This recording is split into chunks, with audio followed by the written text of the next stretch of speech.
It reinforced, exactly. So it uses a form of reinforcement. Every time something's good, I give it a few extra points. Every time something's bad, I take away some points. So over time, the best rises up and it remembers the trajectory of the best path to get back to that point in time, space, or information.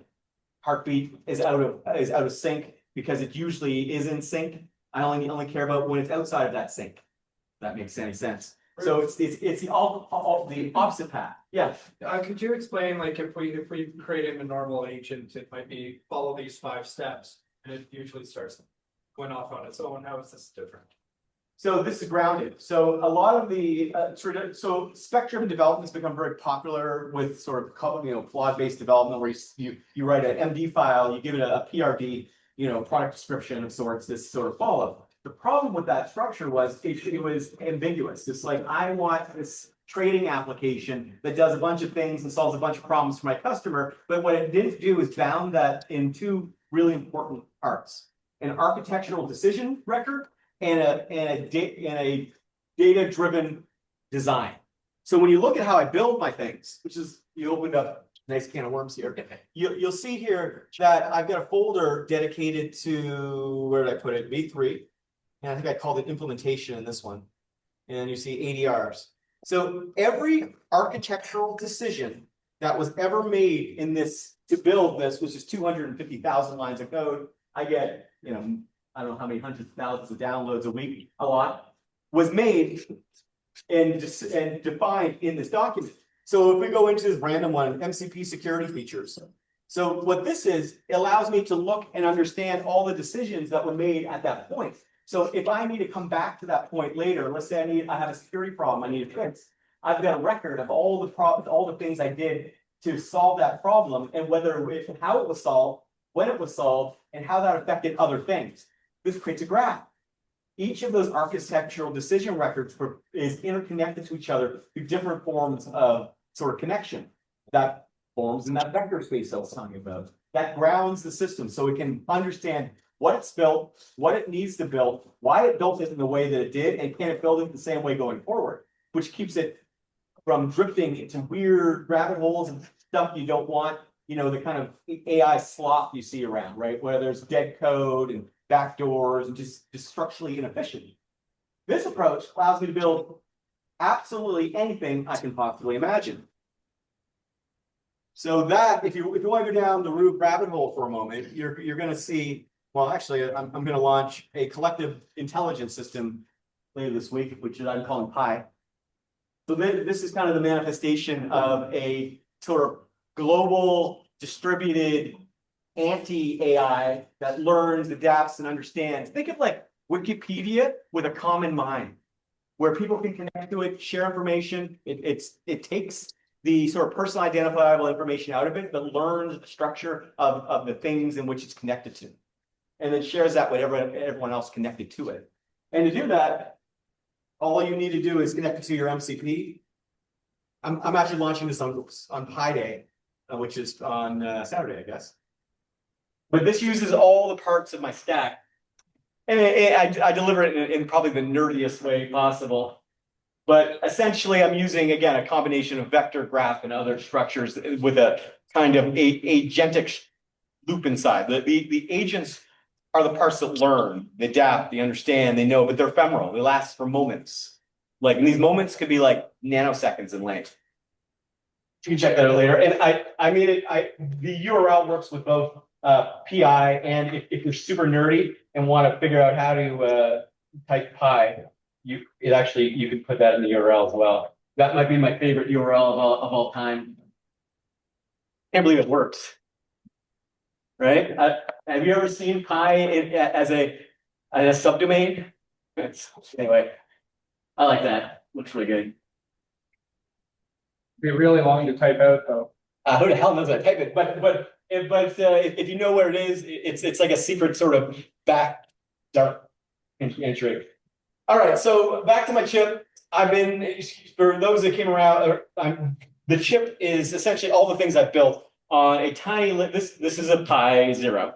And I put essentially my root vector, all the things I was just showing you briefly, onto a single little sensor device. And that opens up a world of opportunity for cheap, efficient, always running AI. So when you think about building agentic systems, and let's say you want to build a trading bot for do stock trading. And if you're doing a decent trading bot, you're going to have at least 50 to 100 different bots always running, looking for opportunities and adjusting, adapting, doing whatever they're going to do. And that's if you're like and that's if you're poor and broke and don't have any money. If to run those 25 trading bots all the time for an entire month, you're looking at, let's give a nice round number, 100, right? Let's say you're looking at 100 different, variable things to invest in, which would be reasonable and actually not that big. If you're on Google, that's going to cost you minimum about $25 per agent a month. So $2,500 a month, that's $30,000 a year to just, look at 100 different trading bots. Now, with this approach, I'm running this on a tiny little bot, on a tiny little device. This device is always learning, always understanding, and always and looking at what it needs to understand in terms of signals around it. That could be your health. That could be a group of stocks. Anything that connects to it can then learn from it. So I just plugged it in. Let's go to let's go down here. So what happens is it connects as a drive here. This is a mount. So you can just click the open button. That then connects and configures the environment. So you're now connected to essentially the world's most fast and efficient sort of AI. You see I'm connected, it's paired. Then we've got the sort of quick start. But what can it do? So we've got one format to rule them all. I created a format that basically is a single binary that contains the storage. So that think of like the data and the graph and the attention, all the things you need for sort of doing AI to learn and be used. Then it also includes an embedded kernel, which you can put things like Claude Code on or Clawbot or whatever whatever OpenClaw, whatever you want to call it, directly in a single package. So now that this agent can run directly in its own little sort of environment, quarantined from everything else, it gets its own networking. If you want it to be, a drug analysis bot, you can do that. You can then put each of these little agents and have many of them working in unison. So this box could do 10,000 agents sitting and looking and understanding the world around it. I'm making this. The seed for my seed company. We're putting out $131. So that means once you spend $131, it'll run forever at no incremental cost. There's no subscription. It all runs on this little box. It has 4 cores and some other various stuff on it. Now this is part of my so here's the vector information if you want to see different queries. And it's basically creating a kind of nervous system of anything connects to. So this again can be a heart monitor. It could be anything that has a signal it needs to learn and understand. Now, as part of that, I will be coming out with my chip in a few months here, but I'm launching this as part of our seed round for Cognitum. I'm going to wrap up at that point. Cognitum is my new startup. It's coming, and we're launching this on Pi Day. So this is the first of several devices we're going to have, and here I'll give you guys a little sneak peek of what the rest looks like. So always on agents, blah blah blah. I'm not going to go through all the materials here. Nervous system. So first the chip, and then we have a little appliance, and so we're launching the chip on Pi Day, which is what I'm showing you here. It'll run on basically a AA battery. And then we've got our appliance, which basically is just a much more powerful version of what I'm showing you. And eventually we'll have a chip, which has gone to fab at Global Foundries. That'll have 250. So imagine 257 of these. Like that would be the size of like a poster on a single 3-centimeter chip that runs on less than a AA battery. And it'll cost you a few bucks a pop. The idea is the AI will be infused into everything and everything around us. Yeah, you could run multiple OpenClaws on the device. It's got a 4-core processor. It's a 1.3 gigahertz processor. It's not the most powerful, but for things like OpenClaw, if you don't have a desktop, you don't need that all that power. And you could run multiple. You could probably comfortably run OpenClaw 4 to 8 of them on this. Always learning, always adapting. You could connect it to your security system and have it, monitoring the Wi-Fi signature and say, is someone coming in my house? You can monitor the environment for sleeping patterns. You can even pick up on signs of epilepsy. So it can pick up on the signs like before you have a tremor, it picks up the micro tremors. It can pick up on the little minor sort of fluctuations in the information around you. You can connect it to your HVAC system, whatever. And essentially OpenClaw, or if you want to use that, would be managing it. Yeah, so that's my presentation. I know we got a lot to cover tonight. What I want to do a little bit tonight, is, and this is an update for shameless self-promotion, but what I want to do tonight is yes. You had a question? Your other website with the URL file, everyone file. PI. Yeah. And the alternative to Python. Well, I didn't auto redirect. I thought I wasn't convinced that URL would work for everyone because I've never seen a Pi URL before. So I should auto redirect it, but I don't know. It's all hosted on Google or whatever, Google Cloud. Very cool. Yeah, and you can, if you've got if I actually just go back. I covered a lot of ground here. If you are interested in that, all you need to do is add it here. Let's go back to, I'll skip this. You see that there's a guide. You can generate a key. So this creates a unique cryptographic key. No bullshit crypto involved, by the way. And then you can go to MCP and you can just add it to Claude. And now you'll be part of the collective intelligence. Again, I strip out all PII. You're not leaking any keys. It's all open source. You want to check out my code. It's a little crazy. It's a self-learning, self-optimizing brain of sorts built on all the stuff I was just showing you. I want to hear from the audience. Like, where do you think this is all going? Like, what are you pro like utopia? It looks like the best version of Star Trek, or are you dystopia? It's some dystopian version of Star Wars, and everyone's out for themselves. Yeah, so you're dystopian. So he's Blade Runner. All right. Do we have? I love like AI analogies. Yeah. Okay. You're not as dystopian. And who else? What's the future look like? Now, if any of these companies wants to go and use or create a patent that says, I don't think that technology that monitors heartbeats through Wi-Fi should be made available to the public. Too bad. I already published it, and it was trending over the weekend, right? That provides me and everyone that I want to be empowered by the technology an open and free way to use it without the control of some giant company that's trying to make the rich richer. I'm a techno-socialist, in fairness, and I'm not everyone's cup of tea. I get it. Now, what does that mean for me? Like, I'm in the midst of starting my own startup. I'll be up there. I've just pitched you on my startup. It's a chip. It's a chip that's super cheap, super low power, doesn't require a giant data center, constructed in the backyard of the world's largest catalog, right? It means that I move the compute not from some central arbiter of intelligence, but to everybody who needs that intelligence, regardless of their place in society, the amount of money they have, which in my belief makes the world better because we have equal opportunity to the fundamental shift that's happening because of this technology. Now, I might sound like a lunatic that's going on a rant on a random Tuesday night, but that's what I believe. So the pie is getting bigger. We're able to get more things done as opposed to like just a year ago, right? So I think it's less of us being worried about unemployment, of us losing our jobs. I think we're going to get more of what was this whole planet able to give us. We're gonna conquer more. We're gonna dig more. We're gonna get more out of it. We're gonna be able to achieve more.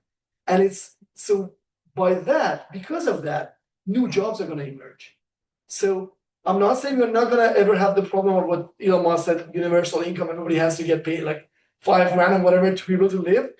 I'm not sure if that's gonna happen in 10 years, but I think the pie is gonna get bigger. We're gonna be able to do things we were never able to do. We are gonna be possibly go under the ocean, find things, and be able to cure cancer that we were not able to do, for example. That's what I think I personally believe AI should really focus on and solve.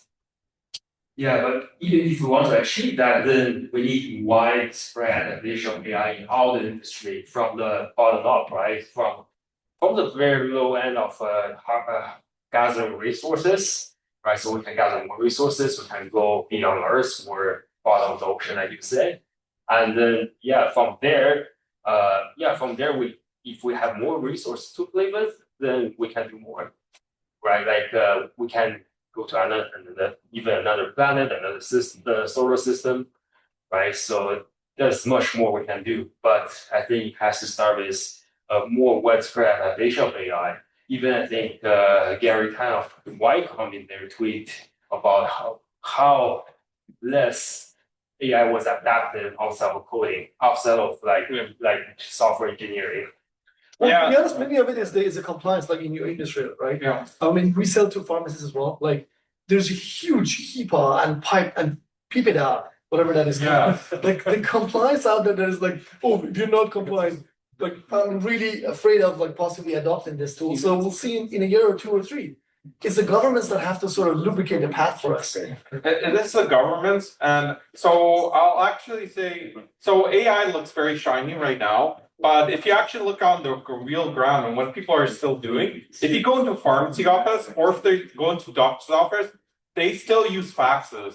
Like faxes are used everywhere. And that's a primary method of communication because they're really used to that and they find that the analog means is actually really good for security. Who's faxes exactly? Pharmacies and doctors. Pharmacies and doctors. And there's I faxed my wife in case she never got it. yeah. Guys, we got to wrap up. We got coming up next. I really do appreciate you. Okay. Put you literally on the spot.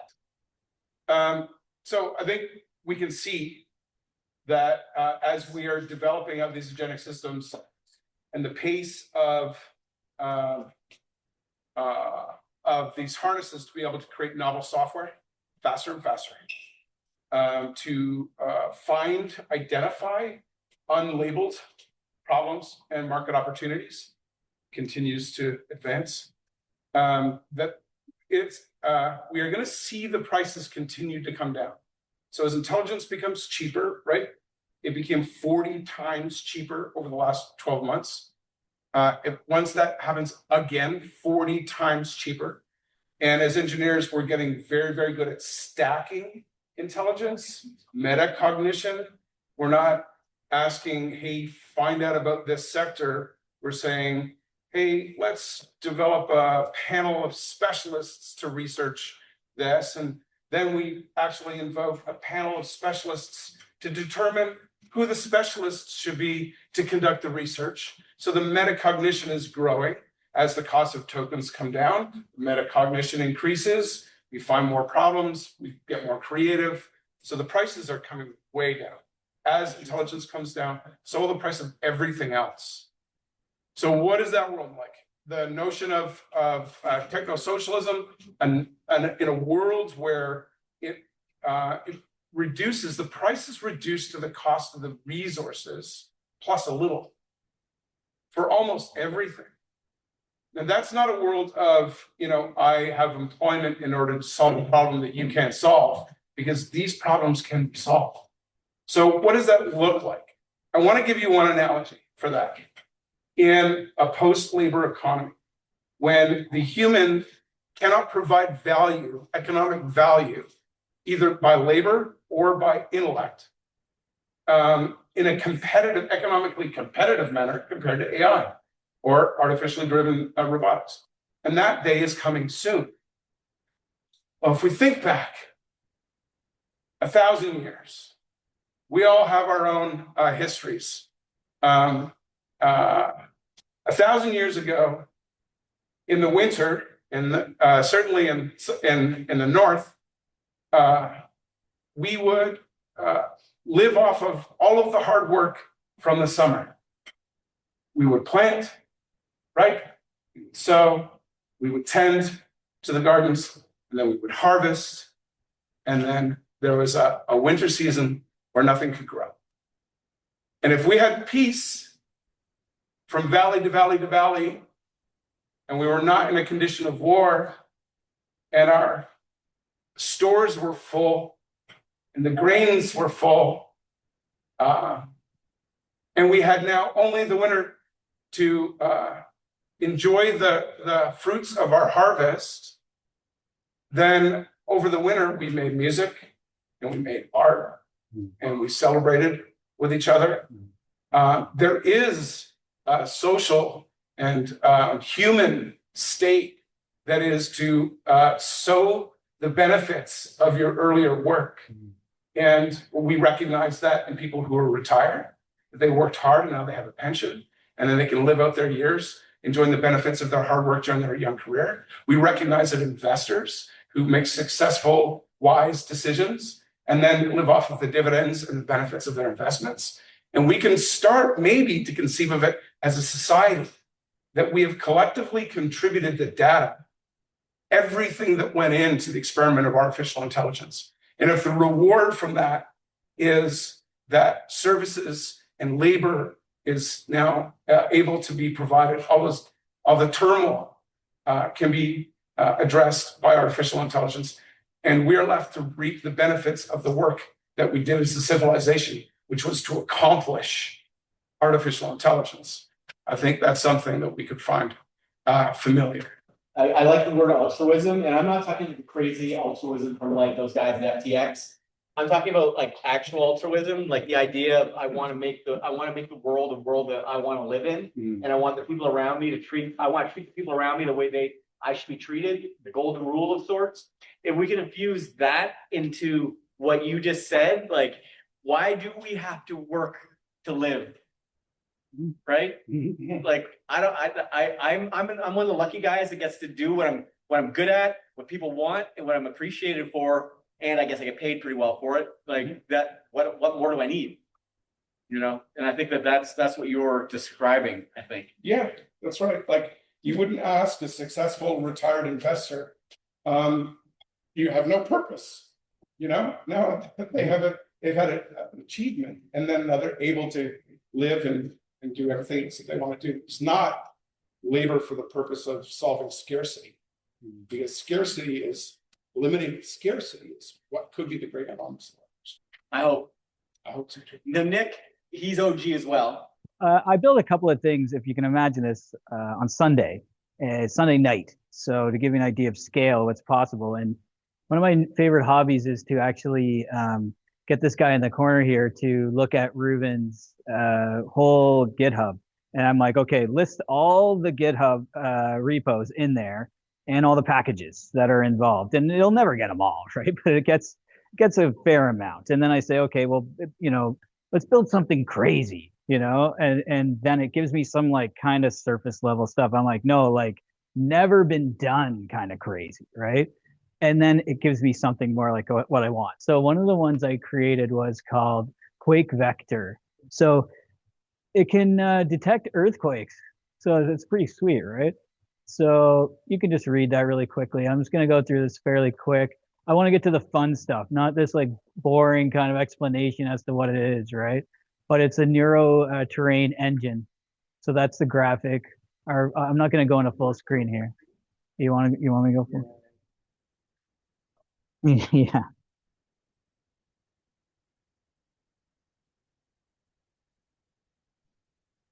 Yeah, so I'm going to get this out of the way here.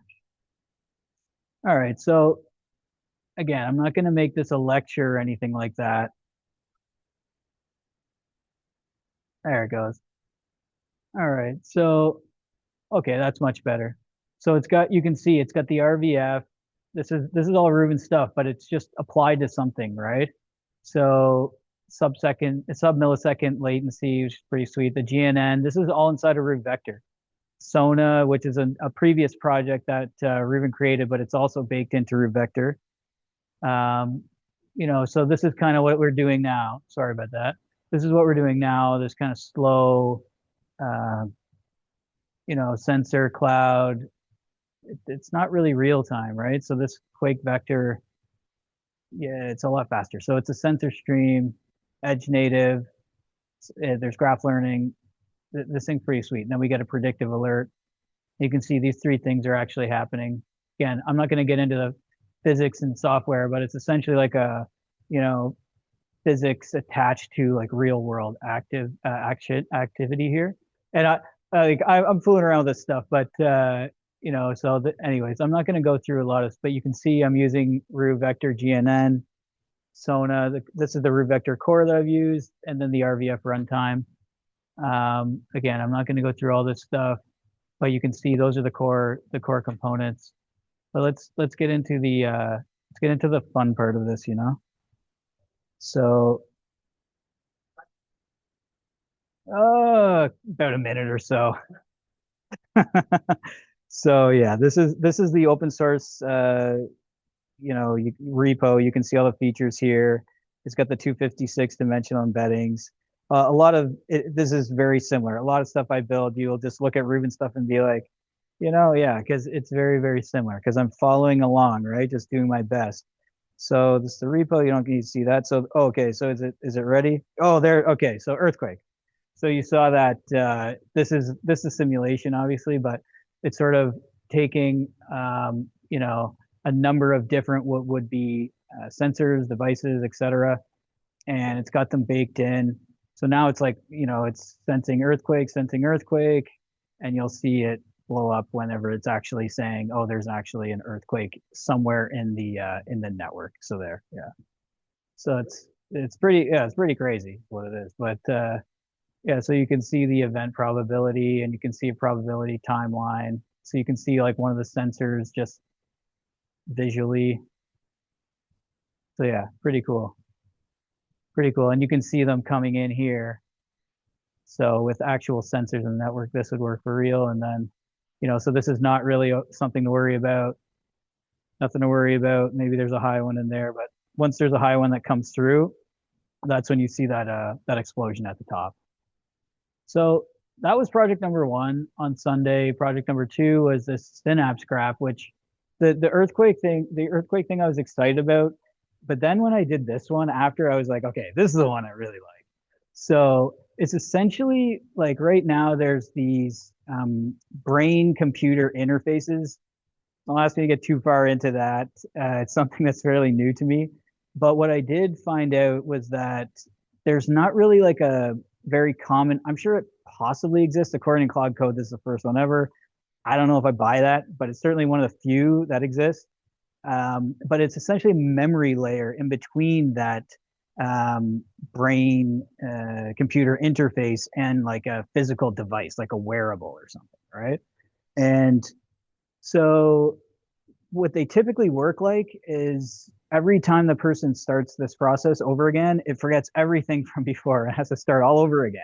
So it's like kind of like, what's the point? Like it's a very short-term understanding, whereas this is designed to actually create some sort of continuity in that process. So again, I'm not going to go through this really. I'm going to go through this really quickly just to give you some baseline of what it actually does. But you can see neural spikes, predictor, embedding, ingestion, Cognitum. Chime in whenever you want there, Ruben, but it's got a couple layers of LoRa's going on here. Yeah, so you can see here, just like the stateless, this is like status quo on the left and then the synapse graph on the right. So there's really like no personalization other than the actual session that the person's in.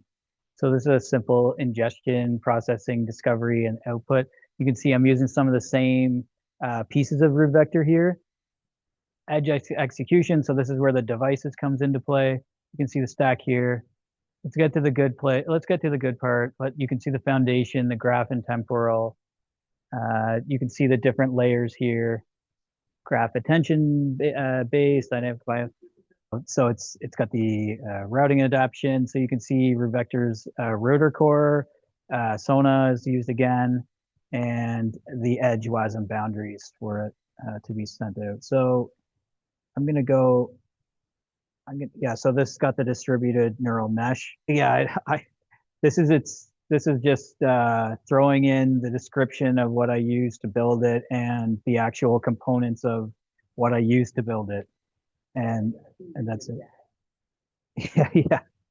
There's a DAG in there too. The synaptic mesh. All right, so this is the UI for it because that's what people want to see. So it's like, here's your brain, Here's your brain. Activities in the brain. Let's crank this thing up. So that's what it's simulating. So you can see the intent on the side. There's the LoRa adaption on the left. This is nuts, right? Like this would be like from your wearable measuring the activity in your brain. Like this is crazy. This is crazy, man. So yeah, 4 hours. Both projects, 4 hours Sunday night, like a couple of days ago. About a couple hours on the UI today. So 6 hours for both projects. Just to give you an idea of scale, like I use Rootflow to build this. I got a really dialed in way of building things. Yeah, ADR, Spark to ADRs and DDDs, then implementation.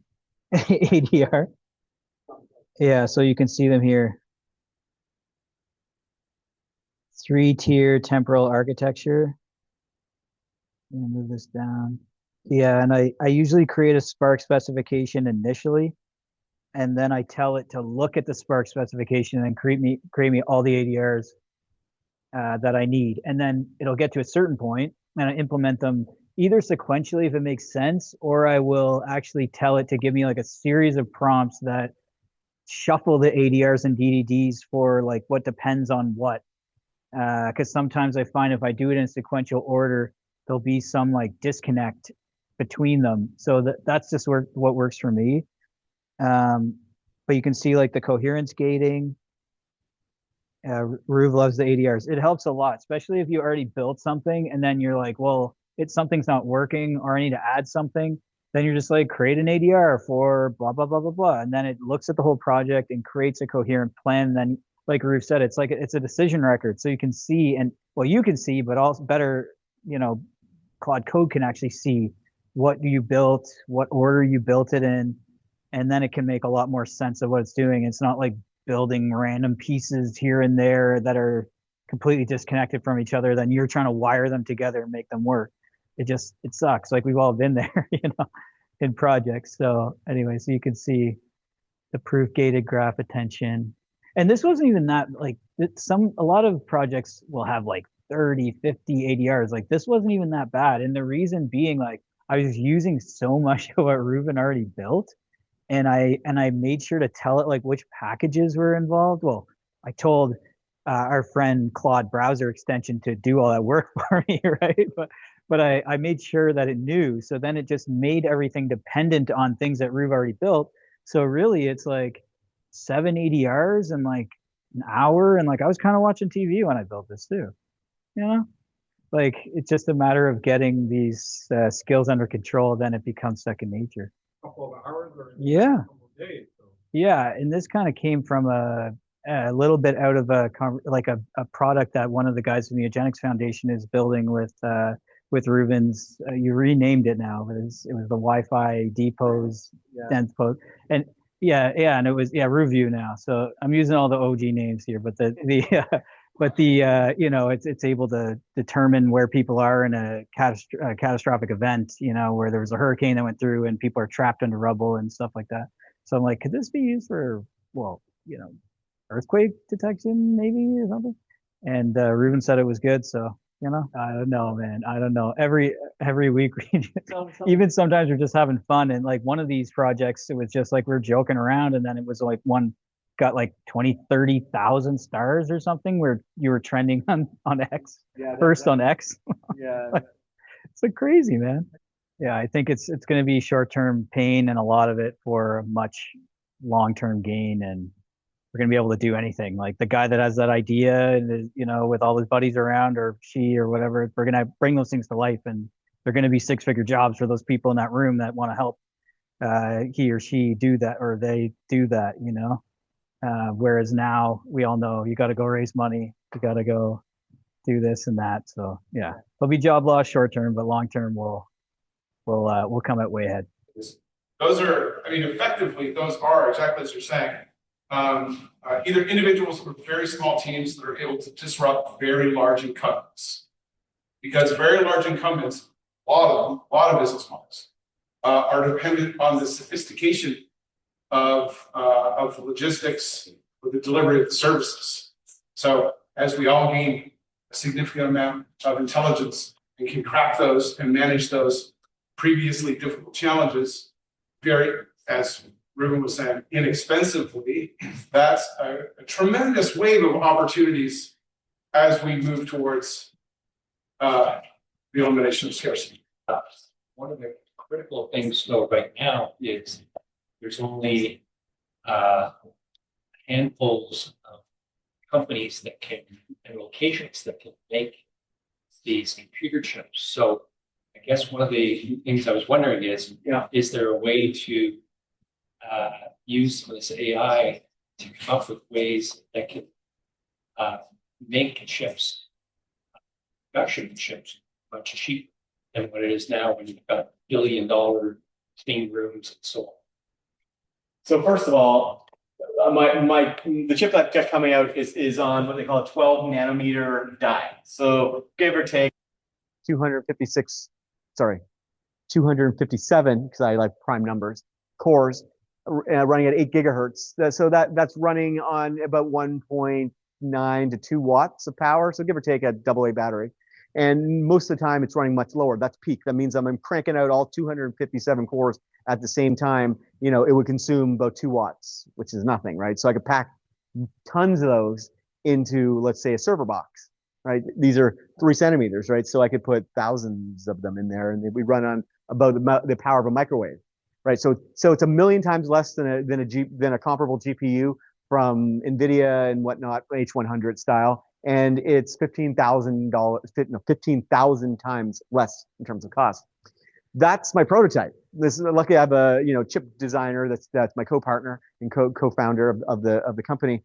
Now, what gets wild is when you think about the shrinkage factor, and the only reason I'm doing that is because there was some well-connected guys out of Norway that were doing a chip, and I was able to sort of piggyback on the work that they were doing, so I didn't have to go and raise a ton of money, no money actually, to get this chip developed, because I had Claude to help me do that and Roger.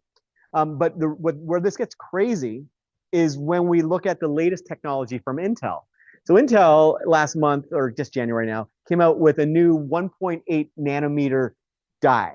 1.8 nanometer is roughly 9 atoms across. So think of the tiniest speck of dust or like sand on a beach. Now that can contain 257, potentially 1,000 plus cores running on static electricity in the air. So think of what all the things we've been showing you, this AI and the self-learning and all this crazy stuff that's now as small as a cell. What if you could put intelligence, and this is technology that's available today. We could create a 257 version, a core version of this at the size of a grain of sand, but the technology is shrinking. I would need $250 million to get this done, by the way. So if anyone has 250 million laying around, let me know. I'll get this chip developed. But the size of the chip and the amount of energy being used by it is shrinking. And there's an atomic wall. The atomic wall, funny enough, is actually, it's the size between basically our reality and the quantum space, but it just so happens to be exactly the same size as DNA. DNA is in the structure that it is because it's the smallest unit of information that can exist that sits outside of a quantum sort of existence, if you will, right? So to get to that level of size, if things keep miniaturizing at the same rate we are, is roughly about 10 years off. So in 10 years, hypothetically, if things keep shrinking at the rate they currently are, we're going to be able to have 257 cores that is literally the size and written into your DNA. So what does that do? Well, it does a lot. Turns out cancer mostly is minor mutations in your DNA. But more interestingly, when I start looking at the structure of the DNA itself, I work with a lot of healthcare companies, no pharmaceutical. I did a big project for Moderna, so I guess that counts. But anyway, when you look at the structure of DNA, it turns out the DNA itself was actually not the core storage mechanism. DNA was actually, if you want to use an analogy, a map and a key to a secondary latent space. So when you laid out the actual DNA structure in a vector structure and style, it actually opened up a whole variety of other signals that weren't sort of obvious at the time. So think of it like this. Think of it like looking at a map that's 2D printed on the floor, I can see the map and it looks like a map. I can see the different tunnels and whatever, and it's a subway map or something. But when I'm in that map, when I'm on the ground in Toronto, looking up and seeing the buildings and the birds, it's the same thing from a different perspective. So when you think about DNA and when you map it to a sort of graph-based structure, now that I can understand and I can see the differences in the inflections in real time, I'm now at a point where I can infuse the very structure of computation into the very sort of reality and components around us. What does that do? Well, the most obvious is it can understand how to truly rewrite DNA. There's no reason for this kind of collection of entropy that makes us age and get older, because now I know exactly what the optimal version of my DNA should look like, and I'll know instantly because I've got my min cut and all the crazy stuff I was showing you earlier to instantly tell me when one of my strands of DNA is outside of its acceptable bounds, and then because it's a computer, it can literally rewrite that code on the fly. That opens up a whole other can of worms. Okay, so now I've got the ability to rewrite and understand, the very fabric of me and the world around me. I showed you Wi-Fi signals tonight. I'm showing you, I'm showing you that we are able to sort of reimagine what literally a year ago was unimaginable, right? Here's the structure of a real-time view of random Wi-Fi signals that are traversing your body and structure, and minor sort of, oscillations as the signal goes back and forth between going out and coming back to the receiver. Those little fluctuations, we can measure those and understand things from it. That's essentially seeing the unseeable, right? Now that is just a sort of glimpse into what the future looks like. Well, there's two things to remember. So as the size gets smaller. So let's just get back from crazy Futurama for a moment.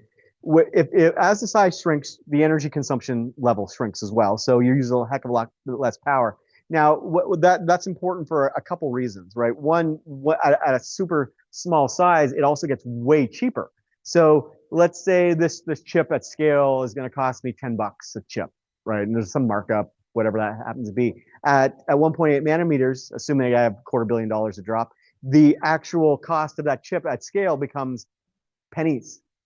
So at pennies, that means every pixel in that TV behind you can have essentially a little brain in it. So you have a fabric of little chips that one isn't just a TV anymore. That's a living understanding element that interacts with everything around it and understands you, and it's a TV. And it's cheap. At pennies per pixel, you can infuse it into every pixel of the TV. Or you can put it into devices that are truly smart and don't require any cloud provider. When I'm showing you this device is 100% self-contained. I don't need any internet to run this. I don't need a cloud provider. This thing will run anywhere, well, within realm of -5 to about 50 degrees Celsius, but generally speaking, pretty much anywhere. And most of the time, it's not using any power because I've got a thermal optimizer that says I don't need to run most of the time. And if it does, it'll optimize itself for peak performance. And this is just the first gen. This is just my prototype that I'm showing you guys. Like, what does this look like in 5 years? Like, what kind of presentation am I doing then? So I can do any kind of signal processing. Now, video is an interesting one. So it depends on what you're trying to understand. But generally, for the types of things that I would use this for, video would act as a secondary grounding. So back to this example here. Now, if I want true high fidelity, so this is my interpretation of reality. This is actually a demo I'm running. But if I want a true interpretation of that reality, I would need to give it a separate perspective. That perspective could be video, images, and things like that, at which point I could get even higher fidelity because it understands both. Think of like the seen and the unseen parts of the world around us. This is interpreting the stuff we can't see, the radio waves at different frequencies. Now, keep in mind the way frequencies work and why this works is at low frequencies, I can penetrate further and go further. So think AM radio or ham radio, shortwave radio, right? Shortwaves, they go far. They can go through materials much more efficiently. They're low fidelity, right? They don't include a lot of information, but they can go far. If you think of Wi-Fi, you've got 2.4 gig, and you got 5 gigahertz, generally speaking, and other two. You use 5 gigahertz because it's a high fidelity. You keep the Wi-Fi router close to your TV and you stream video on it, but it's not going to throw the signal across your house. It's got a short sort of range because it's a high frequency. So similarly, what I'm doing here is I'm using the different frequencies ranging from very low to very high, combining them into a kind of mesh, and then saying what's different in that mesh. That's what pops out. What you're breathing and how fast you're what you're moving. It can then detect, is that person in that waiting room panicking because their heart is stopping? Are they panicking because they're just scared for whatever reason? And it can pick that out of an audience. So take it a step further. Let's say we're at a concert and someone is overdosing in the bathroom. You know what? That happens very frequently. And what happens is they overdose in the bathroom and no one knows because there's no camera in the bathroom. You can't put cameras in a bathroom, right? But with this, you would know instantly that there's someone struggling in that bathroom stall without a camera. I can detect the signs that their heart is slowing, their breathing pattern is anomalous, and I would never need a camera to see that, and I could save their lives by administering the appropriate response to that problem. That can happen in an elderly care facility at night. Someone's breathing and struggling. No one knows because no one's checked on them for 2 hours. Well, now I do, right? So there's so many of those types of use cases, that are perfect, like seizures and heart problems that can be detected. I could put this in my house, and it just monitors my house using Wi-Fi signals, and it's always checking and saying, is anything out of the norm? Oh, we've noticed a weird sort of gait to your step. Well, you know what that means, potentially? It means that there may be signs of early onset dementia. Changes in how you walk actually indicate that you might have cognitive impairments of various sorts. All those things can be detected because most of the time it's just been studying me dormant, just understanding the ideal version of me on a $131 device. So the same technology was made in order to identify this whenever behavior was different than norm. But what would happen is that people wanted to find out whenever there was anomalous activity, but instead it picked up when people started exercising or vigorously doing some activity, and that was different than the norm as well. But you end up with more false positives that are not giving the. That's because it was looking at what it was, what it is. It's the one. That's the problem. We're always looking at what it has to be and not what it isn't. And that's a perfect example. Like what it is can be many things, right? It could be me working out, me doing, getting excited because of whatever reason. And what I'm really looking for are the sort of the other side, right? When is it out of that spectrum, but in a way that is potentially dangerous? Like, so think of back to the analogy of empty space, an intersection. Most times the intersection is generally empty of things. There's cars going through it, the occasional person crossing the street. I only care when there's potentially something really bad going to happen. Let's say a child is outside of the visible range of the car because the car's it's a truck and it can't see below the. Now I've got a sensor on all the street lights in the area, creating a grid. And it understands, well, in a normal situation, a child crosses the street and it's got a mother, it's seen, it's a certain distance. Now, in this scenario, the system's smart enough to learn, well, this is outside of that pattern. I'm going to suddenly put all red lights on because there's a potential child that might get hit. Now, I didn't tell it exactly how to learn that. It learned that by itself through a kind of causal loop of an extended period of signals that it was able to study within the structure of this intersection.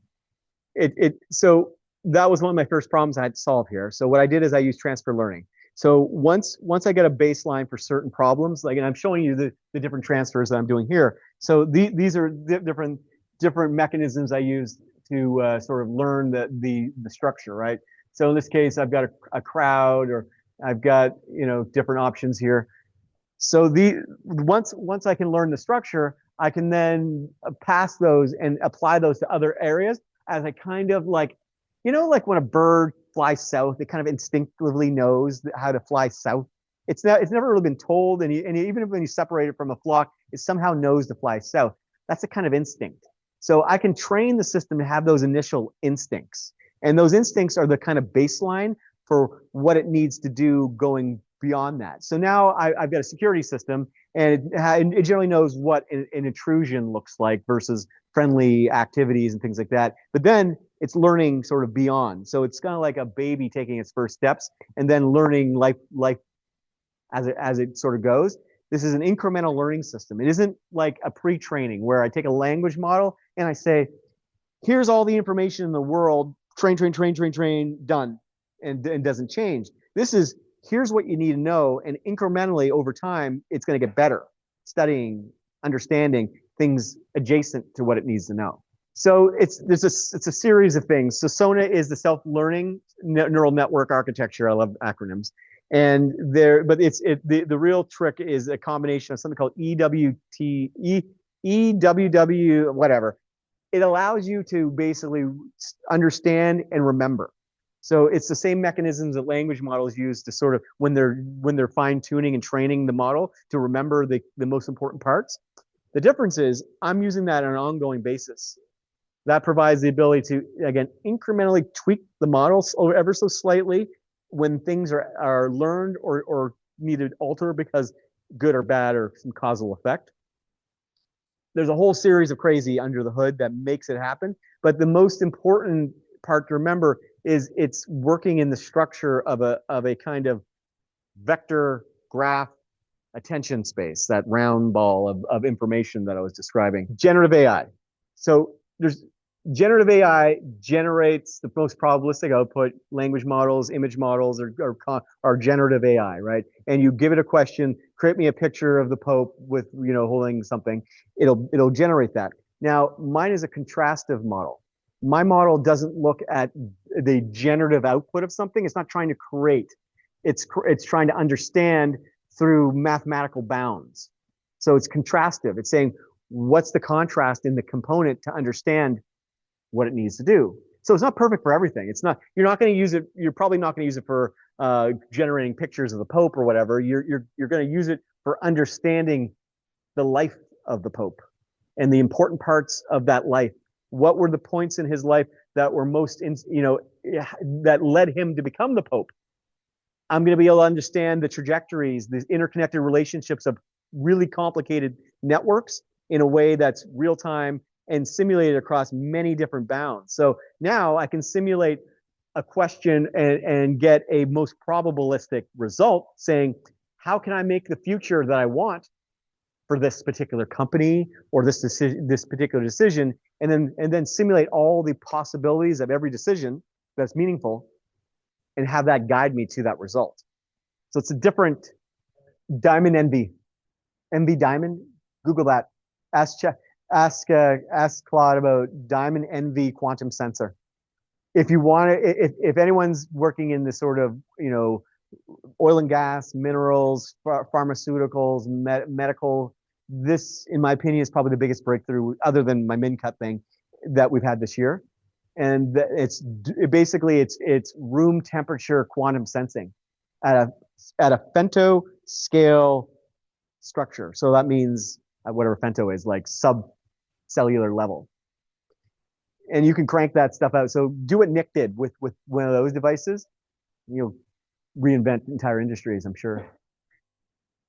NV Diamond, I think is I can find it here. I was showing it before. This was inspired by the laser. Yeah, I go down weird rabbit holes. I'll show you guys after. I'll send you a link to it. I bought mine on AliExpress. Maybe I'll bring it next month. Oh yeah, okay, yeah. When it's mingled for the last few minutes, then is that sound, or any final questions? All right, you go. Roughly per ship, what coverage square footage? About 30 feet and about 4 people, so you're going to need a bunch. But the good news is each chip costs $1. So you could spread these out, or, basically to work great, you need, remember, in the systems I make, you got to remember to always use odd numbers, preferably prime numbers, 3, 5, 7, and you're going to get a better result. My system's based on a kind of irrational structure based on, again, optimal number of 7 and a constant of prime. Prime is a known constant. It goes basically on forever. And what that solves in my system is the tendency for quadratic systems to have resonance. So when you look at computing, you see 2, 4, 6, 8, 16, 32, 64 as sort of the structure of most computing systems. The drawback to that structure is it has a tendency for errors to propagate in a resonance, a harmonic that kind of repeats, which makes the system inefficient. This system, because it's based on prime and odd numbers, means that the system is completely deterministic, so you don't have that weird resonance you get from 2, 4, 6, 8, and so on. Just remember that. All right, we're done. That's all the brain I've got to give.